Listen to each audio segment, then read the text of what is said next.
朝鲜10大变态规定，一切都是为了国家兴盛。因为闭关锁国，朝鲜历来都是信息的黑箱。在 NASA 国际空间站宇航员拍摄的夜景里，与灯火璀璨的韩国和中国相比，朝鲜几乎是一片盲区。经历战火与割裂，这个国家的一切都蒙上了神秘的面纱。就像蒙着面纱的女人，更能激起人们的探知欲。越是严防死守国内信息的朝鲜，反而越撩拨人们的好奇心。本期影片，猫爷就为大家盘点一下朝鲜令人匪夷所思的10大变态规定，一旦违反，可能被判死刑。第10名，禁止与外界联系。近100万的朝鲜人有手机，但无法打国际长途，3G 网络的使用也有限制。如果想打，必须要先提出申请，到国际通信所去办理相关的手续，不仅花费比较昂贵，而且办理手续也十分麻烦。如果选择写信寄到国外，也不方便。不仅信件邮寄的速度很慢，而且你写信的内容会被相关部门审核，如果有朝鲜官方认为的敏感内容，也会被扣留。如果不经过相关程序擅自联系，可能当场就会被判死刑。2007年，朝鲜一名男士就因为在体育馆内公然打国际长途，被朝鲜士兵直接枪毙。作为游客到朝鲜旅游是可以携带手机的，不过外国手机卡在朝鲜收不到信号，只能用朝鲜政府专门给外国人准备的手机卡拨打国际长途，并且目的地不能是韩国。另外，在朝鲜还有一件事情根本没有商量的余地，那就是出国旅行。第9名，禁止与外国人结婚。朝鲜的法定婚龄，男性是18岁，女性是17岁。然而，根据一份来自美国的人口调查数据显示，朝鲜男子平均的结婚年龄约在29岁，女子25.5岁，并且夫妇的年龄平均相差为5.5岁，多为男子比女子年长。究其原因，有可能是因为朝鲜男性有服兵役的义务，一般时长5-10年，而女性在大学毕业后多需要进行2至3年的社会服务，为国家为人民做出一定贡献后才能结婚。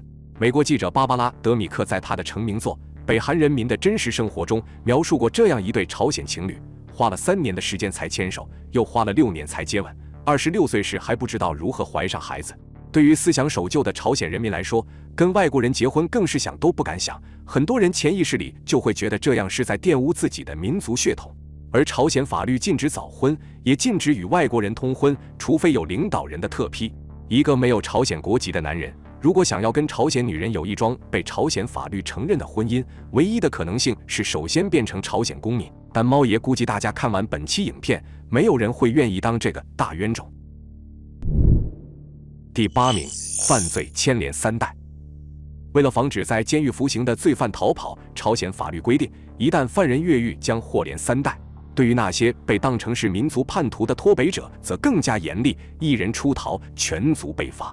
之前吉林省出现的那个朝鲜越狱逃犯朱贤建，就是因为姐姐逃离朝鲜成为脱北者，他才因此受牵连入狱的。而且，如果一个家庭里有一个脱北者，那么其余人将会全部被投入劳改营，变成罪无可赦之人，终身服刑。所以在朝鲜，为了让自己的家人过上安稳日子，也必须谨言慎行。第7名，禁穿蓝色牛仔裤。牛仔裤作为永不过时的时尚单品，在朝鲜却因为政治因素影响，被认为是代表了资产阶级腐朽的衣物，而且这还是一项全国性禁令，主要是为了防止美国文化的入侵。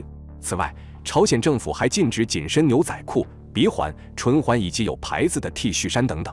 朝鲜人对服装有着异乎寻常的严格规定，在朝鲜，人们是不能穿所谓的奇装异服的，但让令人费解的是，表面看上去可能更开放的包臀裙和丝袜，却是朝鲜女人最喜欢的搭配。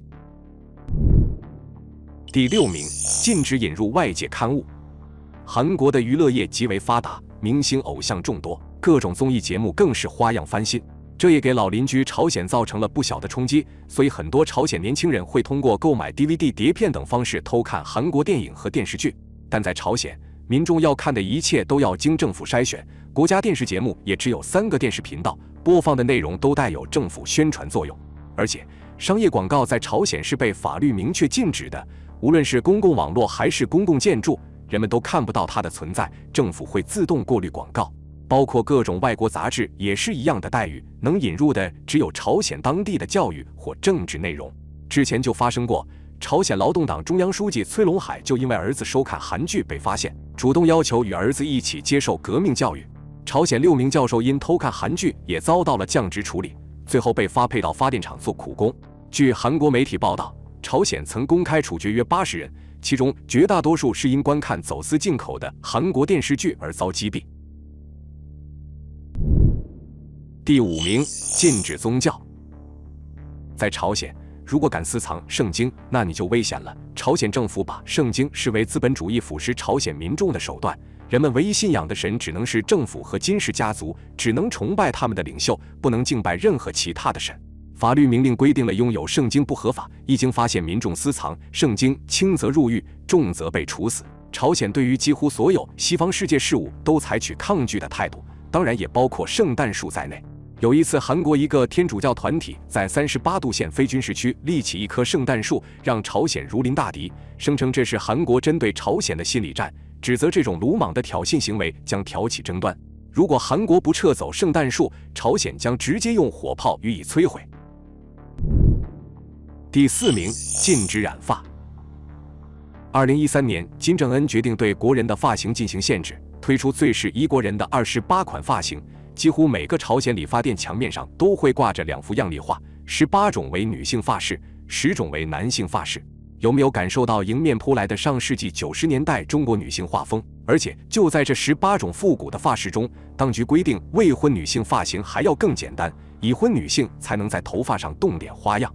只因一句长头发会夺取本应供给给大脑的营养的关心，政府规定朝鲜年轻男性的头发长度不得超过5厘米。每15天必须剪一次头发，要是年纪大点，头发长度可以放宽留到7厘米。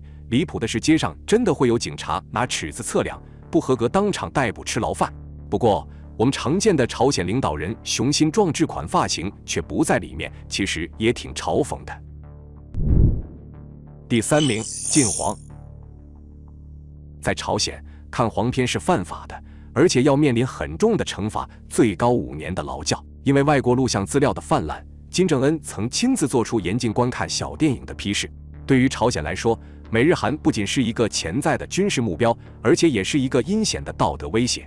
美媒曾得到一份发给高官的朝鲜内部文件，文件中警告说，美韩日正用风俗录像、好莱坞电影和下流的韩剧围攻朝鲜，目的在于颠覆征服我们国家。如果坐视这种现象发生，社会主义将会像泡在水中的泥墙一样崩溃。因此，文件中要求干部严厉打击非法观看这些作品的人，并要迅速上缴你们所拥有的不良作品。随之而来的便是朝鲜在全国范围内展开的扫黄运动，因此涉黄遭遇严厉处罚的案件屡见不鲜。2013年8月，有10位朝鲜著名艺术家涉嫌违背金正恩的指示制作、销售这类物品，被公开用机关枪决，死刑犯家属也因此受到株连，被送往劳改营接受劳教。第2名，禁止卫生巾。朝鲜女性大多都没用过卫生巾和卫生棉，家境较好的用纱布或绷带，贫困的只能用普通的布，不是一次性的，要循环使用。在例假期间，她们每天都要清洗自己的卫生布。这个国家的冬天很冷，大多数地方都没有取暖设备，在女学生或女工的宿舍区，你会看见晾晒在外的壮观的结了冰的卫生布。第1名，禁止安全套。有消息称，朝鲜为了确保不会缺少劳动力，因此严禁人民进行计划生育。不仅如此，为了提升国民生育率，金正恩政府还规定国内禁止生产和贩卖安全套。哇，现在这个世界还有国家不能卖安全套的，会不会太离谱了？据英国《太阳报》报道，由该国的商人透露，保险套在朝鲜很受欢迎，无论男女都想购买，但就是买不到。不少商人和官员在出国后都会买安全套作为伴手礼，甚至有人因为可以通过赚取差额获利，不惜冒着生命危险走私安全套回朝鲜。好了，今天的内容到这里就结束了。朝鲜10大变态规定，哪一个你最不能忍受？欢迎在视频下方留言互动。最后再求一波点赞和订阅。如果你喜欢我的影片，千万别忘了按下小铃铛，这样才不会错过接下来的精彩影片。我们下期节目不见不散。